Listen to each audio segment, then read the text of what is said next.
These journals contain stunning images of the construction of the Titanic and its near-identical twin, the Olympic.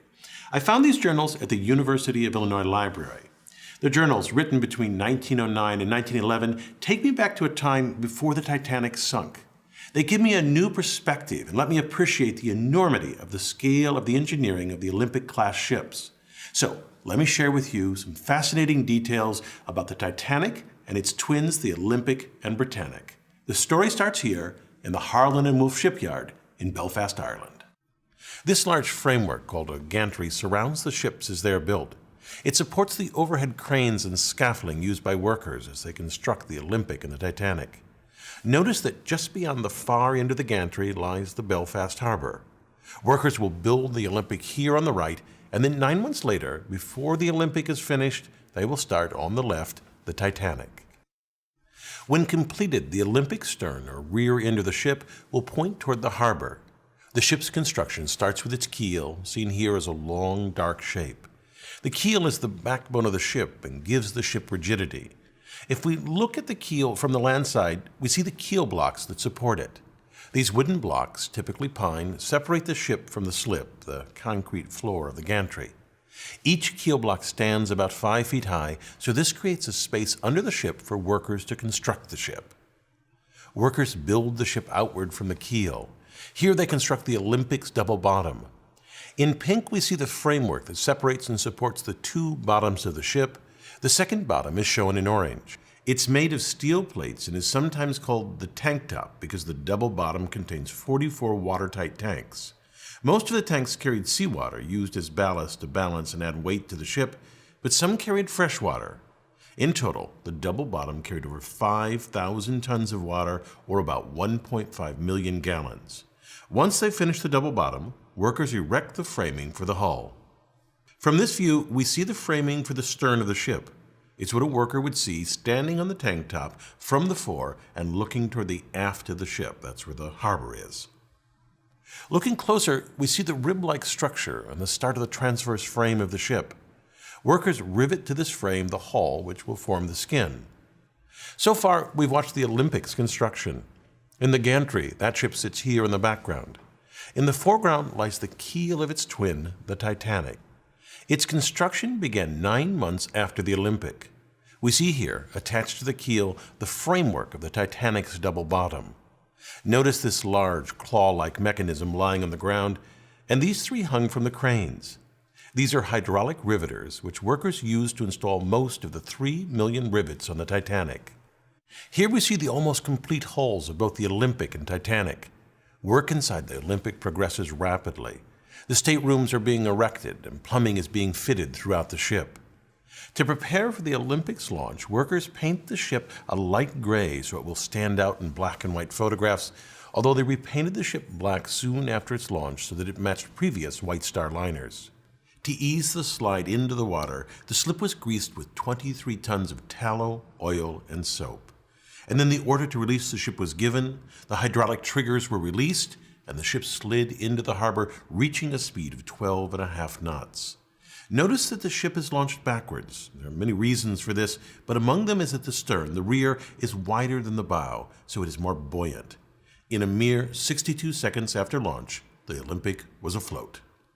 The moment the ship hit the water is its official launch date, although it was mostly empty. Here it weighs only about 27,000 tons and so rides high in the water. The draft, the vertical distance between the bottom of the ship and the surface of the water, is only 18 feet. After it is completely fitted, it will weigh nearly twice that, 52,000 tons. With that additional weight, the Olympic will drop until the water reaches the border painted on the hull, a draft of about 34 feet. The Olympic cannot move by itself, and so a tugboat tows it to the fitting out quay where a gigantic crane loads the ship. Here the crane lifts aboard a cylindrical boiler. The final fitting, including attaching the propellers, is done in dry dock. And then, once everything is in place, the Olympic is ready for the sea. 7 months after this launch, the Titanic was launched. I have from this journal a few photos of that event, but keep in mind the Olympic got the big press because it was first. The Titanic only becomes of more interest in retrospect. This photograph shows the twins, the Olympic and Titanic. Although built side by side, this was the last time they were photographed together.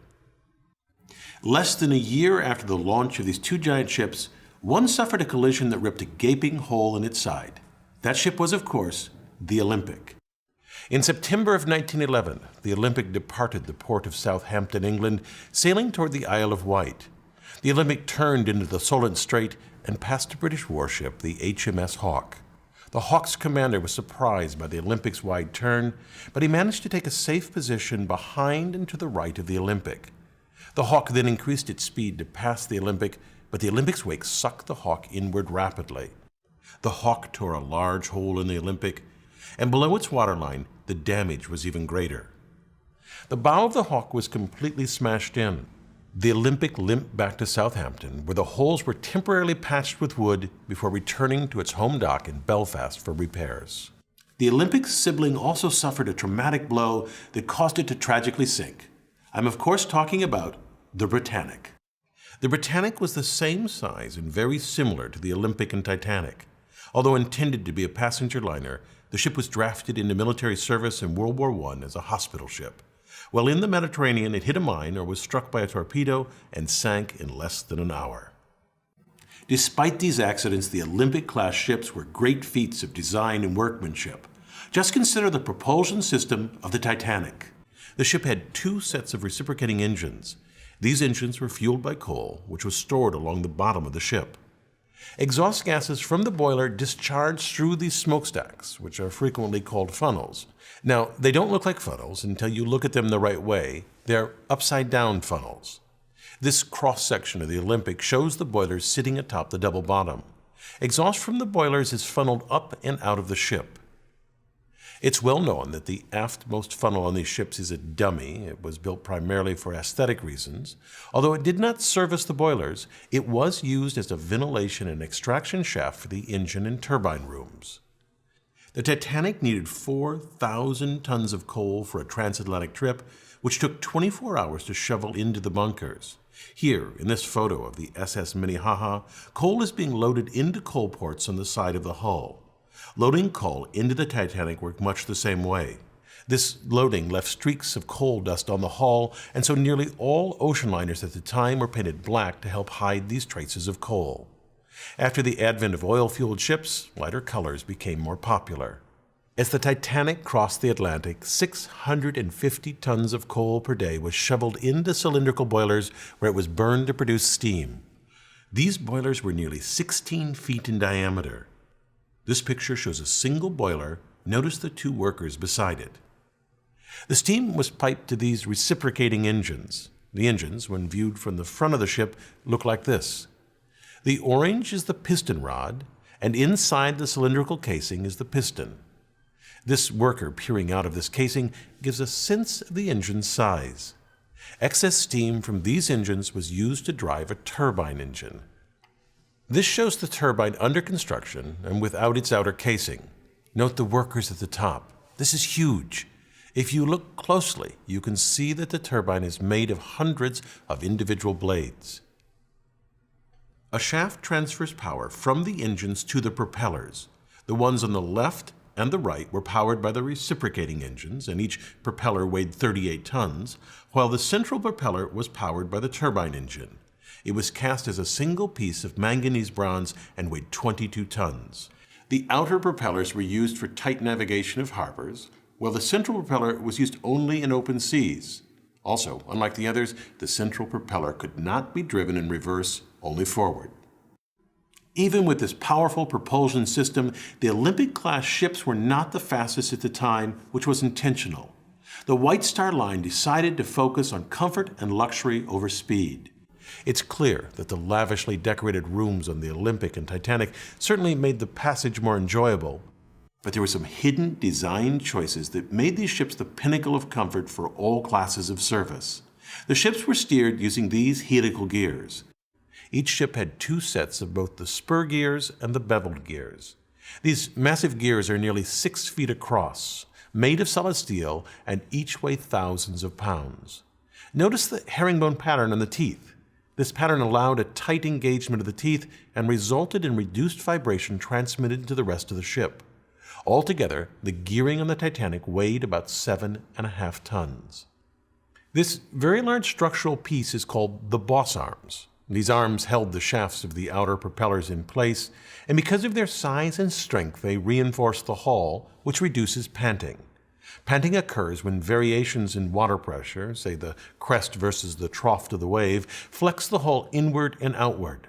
Less flexing results in less vibration felt by the passengers. These boss arms, also called shaft brackets, were fitted 20 feet apart at the very aft of the ship. While the Titanic and Britannic both had tragically short careers, the Olympic triumphed. In its lifetime, it made over 500 transatlantic journeys, carrying over 400,000 passengers and sailing 1.5 million miles. It even spent 4 years as a U.S.-Canadian troop transport during World War I, earning the nickname Old Reliable. After 24 years of service, the ship was decommissioned and scrapped for parts.